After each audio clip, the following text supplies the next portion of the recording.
Hello and welcome to the Investing Collective YouTube channel and podcast. Everything that you are going to hear represents the views of the interviewer and the interviewees as at the time of recording. And please remember that we are not giving investment recommendations or advice. The French defence company Dassault Aviation is one of the biggest holdings in the portfolio as at the end of September. What do they do and why are they in the portfolio? Dassault's history is really interesting, Jock, actually. It goes back to the First World War and a gentleman called Marcel Bloch, who was the founder of Dassault. He actually changed the name of both himself and the company after the Second World War to Dassault, but he was originally called Monsieur Bloch. And he invented a propeller, the best propeller that the French Air Force had, which he brilliantly called l'Éclair, the eclair. As in an eclair chocolate? Yes, shaped. as in the shape of Right. the propeller, Okay. and it was the best propeller and obviously helped the French war effort in the First World War. And if you fast forward 100 years from then, Dassault Aviation is basically doing the same thing. It's furthering the defence industry in France, but now is growing very strongly the defence export market across the rest of the world. So they've had some really big wins in India, which is obviously ramping up its own defence industry. They are the makers of the Rafale jet, which is probably the most cost-effective in terms of value for money jet you can buy. And they also have probably about 25% of the business in the Falcon jets, which are the private jets for very wealthy people and companies, really. Defence stocks over the last couple of years, perhaps because of what's been going on in Eastern Europe, have done extremely well. And when people look at your portfolio, they would normally expect you to be more value aware, perhaps slightly more contrarian. They've done extremely well. Yeah. So why do you own it despite the fact that they've done very well over the course of the last couple of years? Well, if you look at the valuations of defence companies, and we've owned a lot of defence companies certainly for the last four years, so before they all went up a lot, there's a real range of valuations, and if you want to go and own an artillery maker or one of the sexy techie companies in Germany, you are paying very high prices, and we're pretty disciplined on that, and as you say, we wouldn't own that. What we would call the primes, so the companies that put together a big supply chain and make the kit, they're much more reasonably valued because they potentially don't have quite as high growth. Now, I guess where we differ from the market perception is we think, and we've had this corroborated, where there is interesting technologies, those prime companies can just go and buy in that technology, and cherry pick the ones that make it.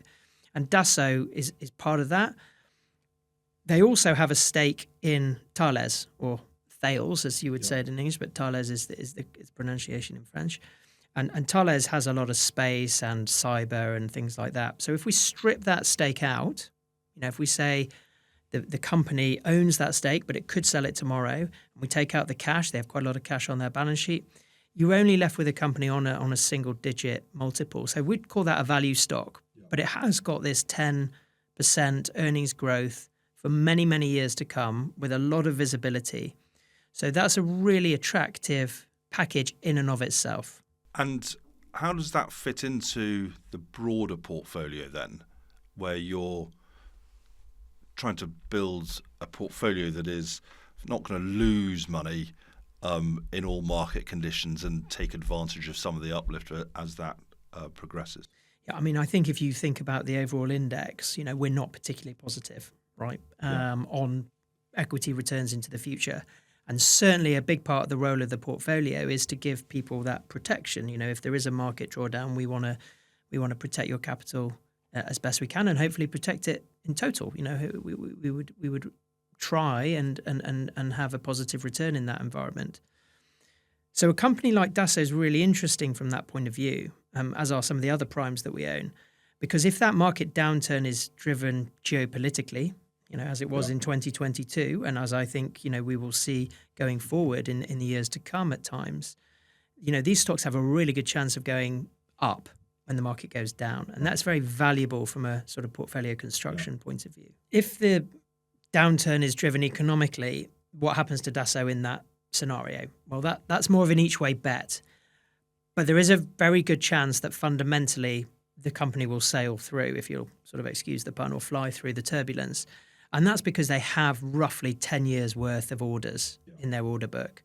And we know that there's growth in that. We know that the Indian Air Force will need more Rafale jets. We know that it's a very cost-effective solution. So there should be other countries that decide to sort of ally themselves. And it's seen as quite neutral. You know, the US defense industry has become quite politicized under Trump.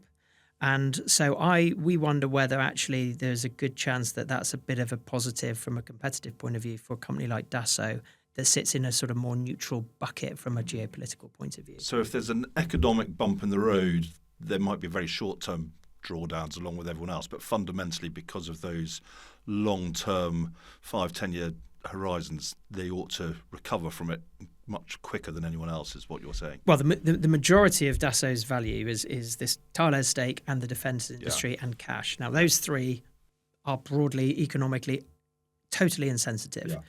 I think what I'm saying is if the market goes down because of a geopolitical perspective, that's really good for Dassault. I mean, the share price should go up.